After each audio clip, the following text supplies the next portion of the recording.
आजची कथा आहे एका छोट्या झाडाची आणि एका गरीब मुलाची, ज्याने आयुष्य बदलून टाकलं. एका छोट्याशा गावात राहुल नावाचा मुलगा राहत होता. त्याचं घर खूप गरीब होतं. घराच्या भिंती मातीच्या होत्या आणि छपरावर जुन्या कौलांची पत्री होती. पावसाळ्यात घरात पाणी टपकत असे. राहुलचे वडील खूप दिवसापासून आजारी होते आणि काम करू शकत नव्हते. आई मात्र रोज सकाळी उठून गावातील लोकांच्या घरी काम करायला जायची. कधी भांडी घासायची, कधी झाडू मारायची, कधी कपडे धुवायची. त्या कामाच्या पैशातून कसंबसं घर चालायचं. राहुल मात्र अभ्यासात चांगला होता. तो रोज शाळेत जायचा. पण शाळेत जाताना त्याच्या मनात एकच प्रश्न असायचा, आपण इतके गरीब का आहोत? वर्गात इतर मुलांकडे छान बॅग, छान डब्बा आणि नवीन कपडे असायचे. राहुलकडे मात्र जुनी वही आणि साधा डब्बा असायचा. कधी कधी त्याला वाईट वाटायचं, पण आईचे कष्ट पाहून तो काही बोलायचा नाही. एके दिवशी शाळेतून घरी येताना तो थोडा थांबला. रस्त्याच्या कडेला त्याला एक छोटंसं कोमजलेलं झाड दिसलं. ते झाड जवळजवळ वाळत होतं. त्यांची पानं सुकली होती आणि मातीही कोरडी पडली होती. लोक त्या रस्त्यावरून येत जात होते, पण कोणीही त्या झाडाकडे लक्ष देत नव्हतं. राहुल त्या झाडाजवळ गेला. त्याने मातीला हात लावला. माती पूर्णपणे कोरडी होती. राहुलला त्या झाडाची खूप दया आली. त्याला असं वाटलं जणू ते झाड मदतीची वाट पाहत आहे. तो पटकन घरी गेला. घरातून एक छोटा डब्बा घेतला. त्यात पाणी भरलं आणि पुन्हा त्या झाडाजवळ आला. त्याने हळूच त्या झाडाच्या मुळाशी पाणी ओतलं. मग थोडा वेळ तिथेच बसून झाडाकडे पाहत राहिला. दुसऱ्या दिवशीही तो शाळेतून येताना त्या झाडाला पाणी घालायला गेला. तिसऱ्या दिवशीही, चौथ्या दिवशीही असं रोज चालू राहिलं. गावातले काही लोक त्याच्याकडे बघून हसायचे. कोणी म्हणायचं, अरे त्या वाळलेल्या झाडाला पाणी घालून काय उपयोग? दुसरा म्हणायचा, ते झाड कधीच जिवंत होणार नाही. पण राहुल मात्र फक्त हसायचा आणि शांतपणे म्हणायचा, झाड जिवंत आहे. ते पुन्हा वाढेल. दिवस गेले, आठवडे गेले, महिने गेले. हळूहळू त्या झाडावर एक छोटं हिरवं पान दिसायला लागलं. राहुलला खूप आनंद झाला. तो रोज झाडाशी बोलायचा, जणू झाड त्याचा मित्रच झालं होतं. काही महिन्यांनी त्या झाडावर आणखी पान आलं. आता ते झाड हळूहळू ताजं दिसायला लागलं. एक दिवस गावात जोरदार वादळ आलं. आकाश काळं झालं. जोरदार पाऊस आणि वारा सुटला.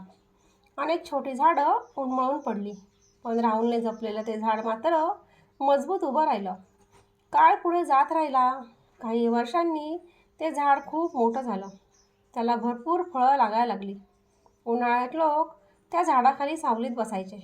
पक्षी त्या झाडावर घरटी बांधायचे. एके दिवशी गावात शहरातून एक व्यापारी आला. तो रस्त्याने जात होता.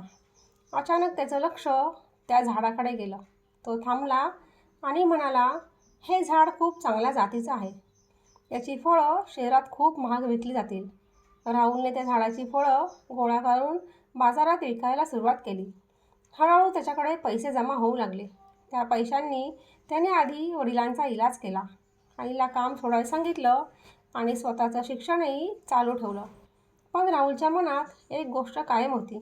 त्या छोट्या झाडाने त्याला आयुष्याचा मार्ग दाखवला होता. एक दिवस संध्याकाळी तो त्या झाडाखाली बसला होता. थंड वारा वाहत होता.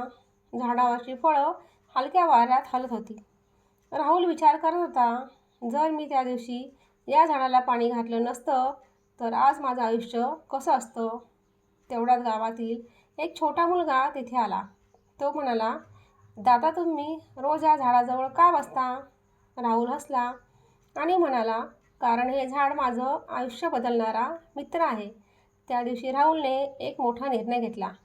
जसं या झाडाने मला दिलं तसं मी या गावाला काहीतरी परत देणार. दुसऱ्या दिवशी राहुलने गावातील रिकाम्या जागा पाहिल्या. त्याने ठरवलं, आपण इथे खूप झाडं लावायची. सुरुवातीला लोक हसले, पण राहुलने हार मानली नाही. त्याने गावातील मुलांना एकत्र केलं. सगळ्यांनी मिळून काही रोपं लावली. थोडं पाणी घातलं. काही वर्षांनी त्या छोट्या रोपांनी मोठ्या झाडांचा आकार घेतला. गाव हळूहळू हिरवं होऊ लागलं. उन्हाळ्यात सावली मिळू लागली. पक्ष्यांचा आवाज ऐकू येऊ लागला. लोक आता त्या जागेला राहुलची बाग म्हणू लागले. आज त्या गावात शेकडो झाडं आहेत, फळं मिळतात, सावली मिळते आणि गाव सुंदर दिसतं. लोक राहुलला विचारतात, तुझं नशीब कधी बदललं? राहुल हसतो आणि म्हणतो, ज्या दिवशी मी एका वाळलेल्या झाडावर विश्वास ठेवला त्या दिवशी. मित्रांनो, या कथेतून एक मोठा धडा मिळतो. छोटं काम कधीच छोटं नसतं. छोटीशी मेहनत आणि छोटासा विश्वास आयुष्य बदलू शकतो.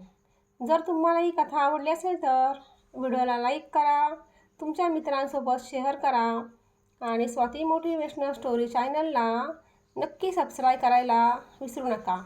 अशा सुंदर प्रेरणादायी कथा ऐकण्यासाठी पुन्हा भेटूया. धन्यवाद.